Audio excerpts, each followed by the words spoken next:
Welcome back to another episode of Palisade Radio. I'm your host, Karema Mutlu. And on today's show, we welcome back David Brady, who is a money manager and Sprott Money contributor for all things gold and silver. Welcome back to the show, David. Thanks for having me on, Karem. Happy to be here. In a recent article for Sprott Money, you talked about the recent price action for gold and how it has been trending lower for what seems like quite a long time. But after such a massive rally in the summer, you believe that this is extremely bullish going forward.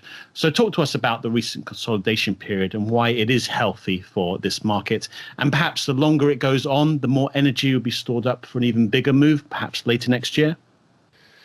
Yeah, so let's take a step back and look at the rally that occurred from, you could go back to August of last year, but the bottom in May, from May 2nd, and the peak in September 4th, basically from 1267 to 1566.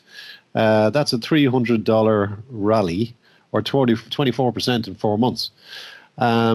The RSI and the MACDs reached 2011 peak levels when we were up in the 1900s. So it's safe to say that gold and silver, gold especially, was extreme overbought and bullish. But since then now, the daily RSI is corrected to the low 30s. The MACDs have turned negative. But price has just fallen $100 in the process. And that's over the past 3 months. So extreme conditions corrected for just $100 of $300 rally, of a $300 rally that caused them.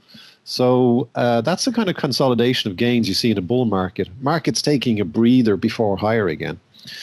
Put it a different way, a bearish correction would have been sharper and over a shorter period of time, signaling a more significant peak had been reached. We can see the same thing on the weekly chart. Gold fell from an RSI of 84 to a neutral 50, but we only gave up 1/3 of the gains that caused the overbought condition in the first place, as I just mentioned. I will point out, though, there's one caveat on the weekly chart, and that's the MACD line is set up perfectly for a negatively divergent higher high next. By negatively divergent, I mean you get a higher high in price, but a lower high in the MACD.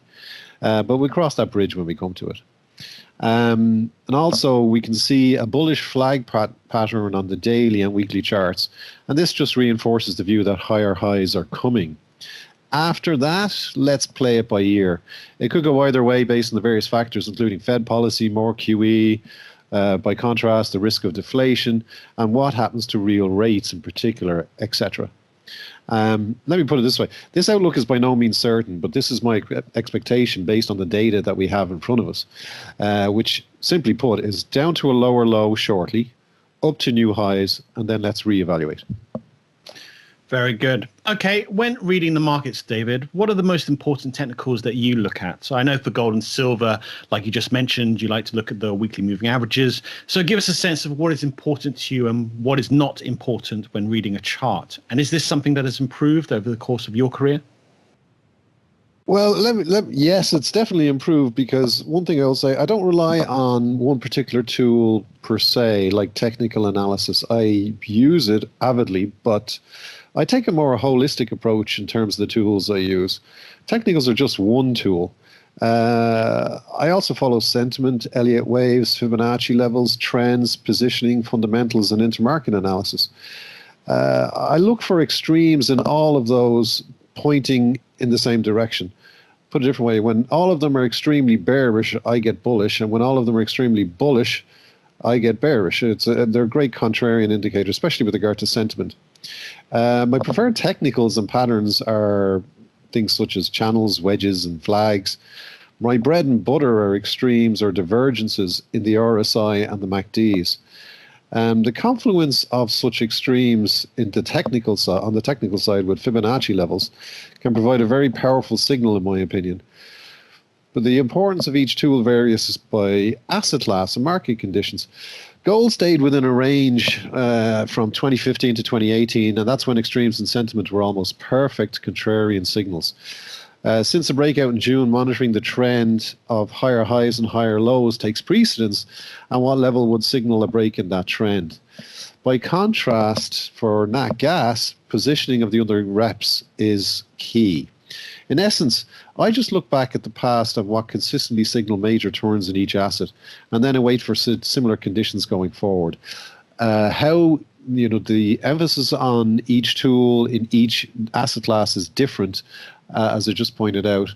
But how I determine which is the best tool to use as part of the entire group, I apply my 5-P's process, I call it, to all asset classes. But which one as I consider critical, it depends on what each asset has done in the past and what that signal. Which signal has signaled the major turn in those markets in the past consistently. And again, for gold during the choppy period from 2015 to 2018, that was sentiment. When sentiment was extremely bullish, sell. When it was extremely bearish, buy. And it was too easy. Now that we've broken out to the upside, trend analysis, monitoring higher highs, higher lows, and then looking at what level on the downside would change that trend. Until then, just follow the trend. And then, as I mentioned, in nat gas, by contrast, what's happening on the positioning side with other reps, and you just take out the COP positioning data and look at the other reps data within that, and you will see that the other reps, the biggest category by far in the COP positioning data, have predicted the moves in nat gas extremely well. So those guys are the ones that you've got to follow there. So all this is just based on looking back at the past and what worked then. And that typically is what works going forward.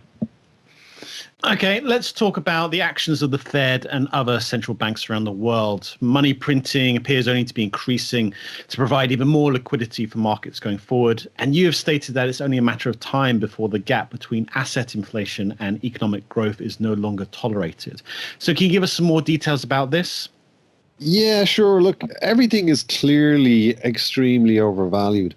I mean, earnings are flat. A number of articles have pointed this out, from Sven Henrik, Chris Martenson, a whole bunch of people. Earnings are flat since 2014. The economy is sliding into official recession. I believe we're already in one, based on the ISM, auto sales, freight volumes, etc. Hence the widening gap between stocks and the economy. This entire rally is being driven by the Fed's QE. And that's what the repo crisis was designed to facilitate. But they're implementing QE at the top in the market at all-time highs. If you go back and look at when QE was implemented, QE 1, 2, and 3, very different scenarios. Stocks had been crushed. The subsequent QEs were because stocks were falling again.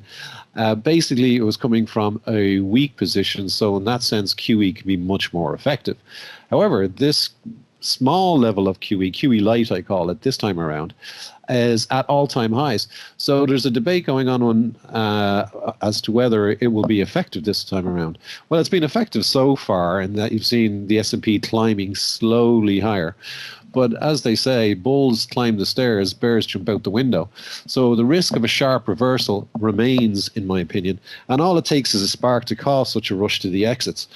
Problems are surfacing in places like CLOs and the high yield sector, particularly fracking, semiconductors, auto loans, and retail debt. For example, Sears and Kmart are all but toast so far. So even though the Fed's doing QE and people believe that they're all powerful, we've had casualties already despite the Fed's behavior. And I don't see, unless the Fed buys all of the debt, which they might, any sign of stress could overwhelm Fed liquidity in the short term. Until then, yeah, sure, the trend is your friend.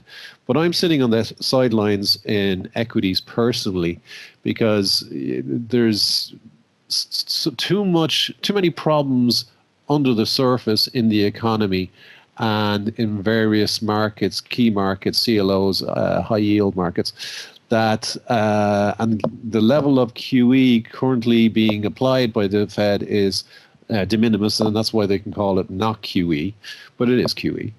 Until we get full-blown QE, which may be triggered by a stock market crash, I'm very skeptical about the longevity of this rally, but I'm not going to fight it. And that's why I'm on the sidelines. Let's talk about a few books that have helped shape you as an investor, David, and your outlook on the markets. And has there been anything that you've read this year that has stood out to you? Yeah, one of my favorites, going back to when I was a spot dollar mark trader, was Liar's Poker. That was the book doing the rounds at the time from now the prolific writer Michael Lewis, also of The Big Short fame. And the reason why I liked it was, I mean, it was very well written, but it also educated me on how to anticipate major turns in the markets, to look at events that were going on in the world and what the impacts would be to the markets thereafter, and basically being able to anticipate those moves before they happen. And being a contrarian can be extremely profitable.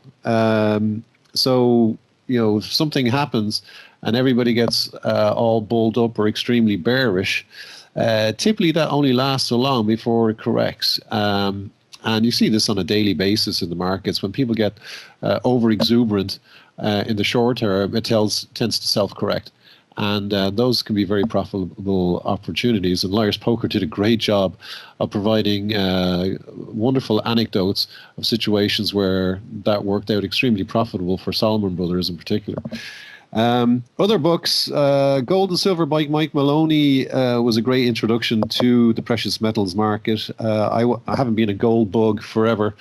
I'm not a fan of that term, but you could call me that.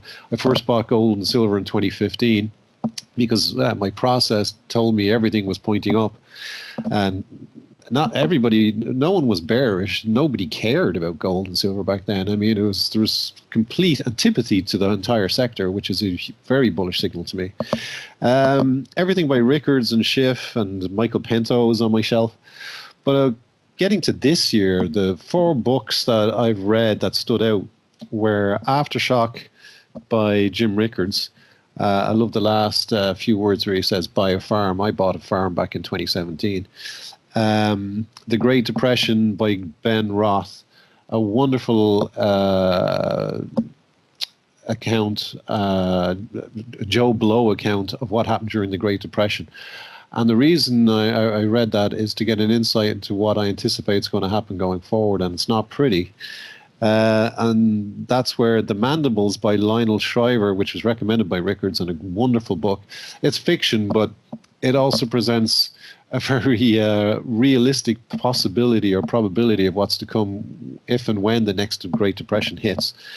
And I reread The Dollar Crisis by Richard Duncan, because Duncan is a globalist, and he pointed out all the problems associated with the massive debt, the trade war.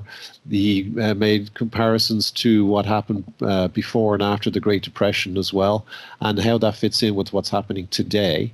And it's been updated multiple times. But basically, at the end of the day, in order for the world is moving to a multipolar new order, if you will, and that will include like the likes of the China and in particular, and Russia. But in order for that to happen, the dollar's reserve status has to end, and he goes into various reasons for why that's probability, given the state of global finances, particularly those in the US.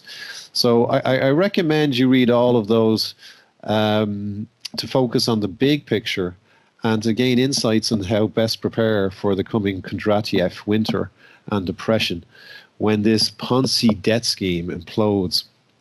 In my opinion, they will print to cover all of the debt. They have no choice. The only choice they have if they don't print, which is what they've started to do now, is collapse. Like any Ponzi scheme, unless you get ever increasing inflows of cash into the system, it becomes unsustainable and collapses. So I expect them to print to cover all of the debt, but by doing so, expanding their balance sheets to levels that causes a loss of confidence in their policies. The first casualty may be the dollar, whether it's the first or the second or the third. When the dollar goes, all fiat currencies will come under, get into trouble. That, as we know from Weimar Germany, Venezuela, other hyperinflationary situations, causes rampant inflation when the currency dives. And that means that the cure that was QE becomes the poison, and there's no alternative but for the authorities to pull the plug on those policies, because all they're doing is generating further inflation. So once those central bank policies of monetary stimulus end, then you get your collapse. So the choice for the central banks right now, and I've been saying this for years, given the debt situation, is either inflate, which they typically always do for political reasons, or inflate now and delay the collapse until later, or just allow the collapse to happen. Pull the plug and allow the collapse to happen now. I think reading these books gives you an insight into why I expect this to occur and what things you can do in preparation for that eventuality. And the nice thing about these preparations, Karem, and I'm not a doomsday prepper, but it sounds like it. But even if I'm wrong, say, for example, buying a property, a farm with a property on it, and I had my first harvest last year, by the way. It was very successful. Even if I am wrong, the value of that property is just going to go up. Whereas if I'm right, we have a self-sufficient farm where we can get out of the city and sit tight until it all blows over. So I recommend your listeners consider this, because the prevailing narrative, which Powell and Trump and various others share with us, is rose-tinted glasses at best. But if you look under the hood of what's going on, all of the data is there. Auto sales are plummeting. Freight volumes have plummeted and continue to fall. The housing is had a brief spike there recently, and now the trend down is continuing. Under the surface, everything is rotten. And eventually, going back to your earlier question, the gap between the economy and the stock market eventually has to close. The stock market continue to rise, but in nominal terms. But in real terms, when you adjust for the inflation that's coming, it will be falling. And we have instances of this in the past, going back to the 1960s, invisible crash it's called. And I would hope that people take an opportunity to step back from the day-to-day machinations of the markets and read some of these books that are out there that will give you insight into what's coming, because long-term, it will benefit you handsomely in doing so. Yeah, some great information there. Okay, as we begin to wrap up, David, has there been anything that surprised you during 2019? And are there any other markets you'd like to talk about today? Perhaps your views on copper or oil? Well, I don't have much to say on the other markets right now, because quite honestly, everything other than stocks going up seems to be in a straitjacket. The markets have been drifting sideways for quite some time. And my concern is that this is the calm before the storm, and we can expect an extremely volatile environment going into 2020 ahead of the presidential elections later that year. Call it intuition, but the amount of QE being executed by the Fed is too little, too late, and a significant correction is inevitable unless we get full-blown QE4. A crash in stocks would provide the excuse to do just that if they want to avoid the collapse of the global Ponzi debt scheme. But the crash may happen in 2020 prior to the elections to undermine Trump, or immediately after the elections. But I expect some major correction to occur. In terms of surprises in 2019, not much. It was nice to see gold play out as it did. The repo crisis was somewhat of a surprise, but to some extent, I think it was orchestrated by the Fed and JP Morgan. JP Morgan is one of the biggest shareholders of the Fed. They simply stopped providing cash for the collateral being submitted to the repo market, and rates spiked. Well, that provided the excuse for the Fed to step in with liquidity, and the Fed needed to step in with liquidity because if they didn't, stocks were in trouble. And given that stocks are now over 150% of the economy, and tax revenues are reliant on stocks going up, capital gains, IRA distributions, etc. They had to, but they need an excuse to do so. So your false flag was the repo crisis. But there are genuine issues there in terms of liquidity. But the timing surprised me. I expected something to happen in the stock market to provide the trigger for some form of QE, but instead it came in the interbank repo market, and that was the only surprise that really caught me off guard. Okay, many thanks for your time today, David, and I'm sure we'll catch up again in 2020. Thanks very much, Graham.